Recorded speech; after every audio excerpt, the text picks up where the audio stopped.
Okay, gonna take out the float pin.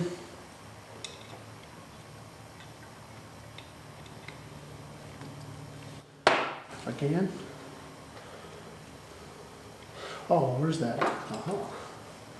Right here. I'll use that paper clip to push that out. You know what?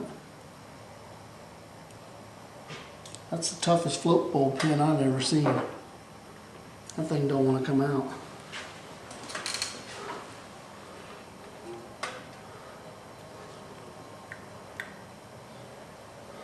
That is almost ridiculous. You see, this should be the width on that side, so it can't really come out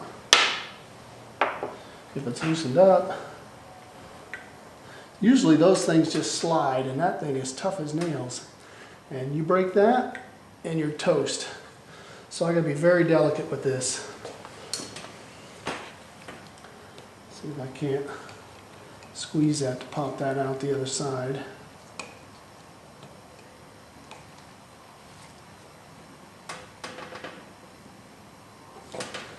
Now that is a bit ridiculous.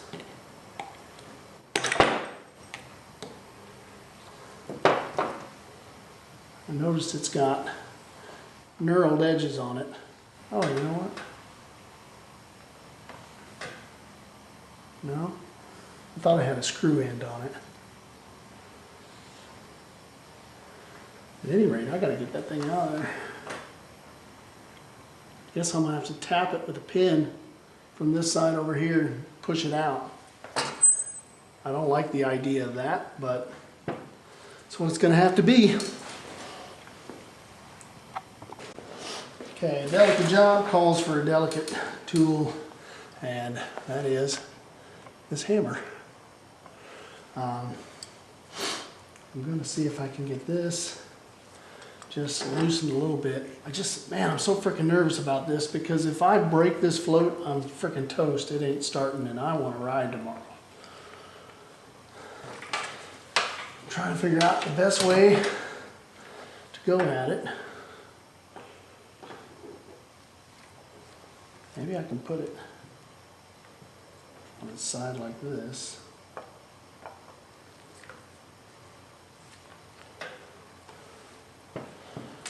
I know the angle's bad for you, but it's good for me. And you don't want to drop it. I think I moved it.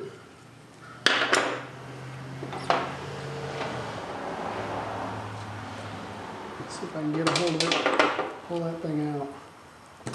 Ta-da! And there we go. Feeling better. And that lifts up and your needle comes out. There's your float, there's your needle. That's what regulates the flow of gasoline into the carburetor. When the gasoline level goes down, the float drops, which pulls the needle down, which opens up the valve. I don't know if you can see it or not, yeah, which opens up the valve to let gasoline into the float bowl. So when it's full, it goes up, whoop, and closes, and as it empties and uses gasoline, it goes down and the needle drops and lets gasoline into the float bowl.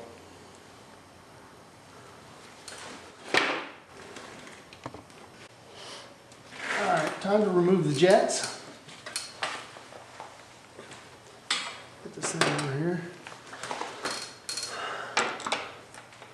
I'm learning as I go, so if I sound like I'm over-explaining things, it's because one, it's for me, in case I have to put this thing back together, and two, it's for me to learn and for you to learn, in case you don't know.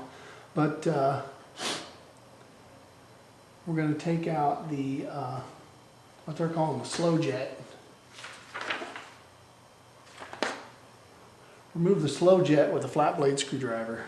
And they're calling this one here the slow jet.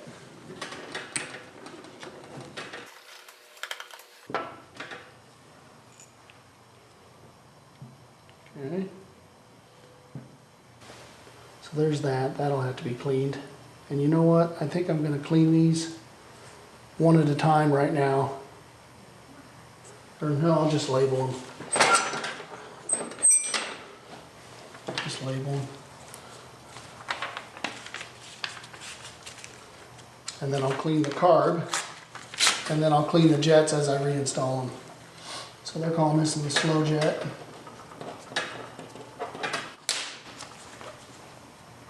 It goes over here. And then we're going to take out the main jet. I'm going to call this in the main. And I've got to put a screwdriver on, or a wrench on this one. They want you to move this jet here without turning that one. So we're going to go get the right tool. So I'm going to use a 7mm open end wrench.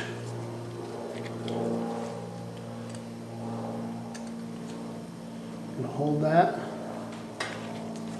and take this main jet out. That wasn't in there too tight.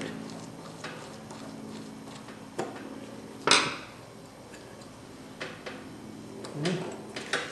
And we'll take this one out.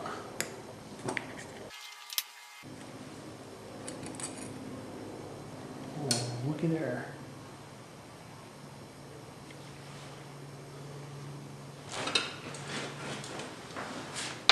So that's removal of the main jet. When I look down in there, that is all that is in there.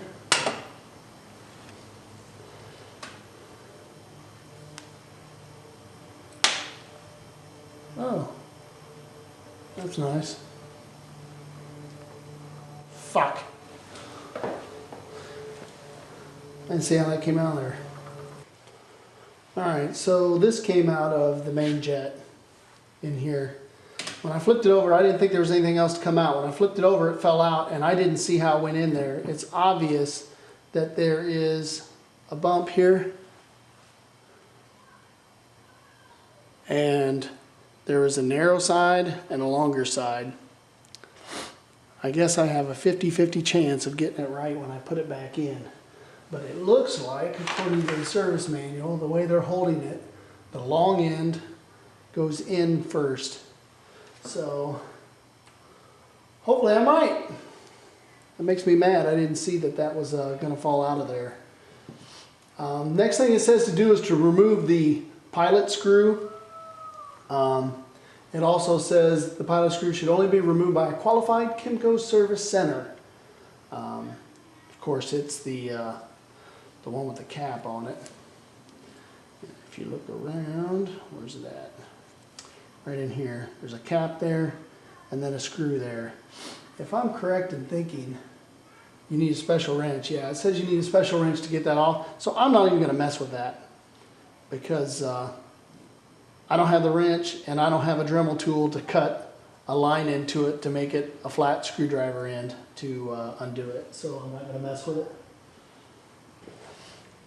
The service manual then says to remove this vent tube, and it actually shows a picture that it's cut off like this. Earlier I mentioned that it looked like it was severed, or I don't know, it just looked wrong. But apparently it's right because the picture in the service manual clearly shows that it looks exactly like this. So I'll take that off of there.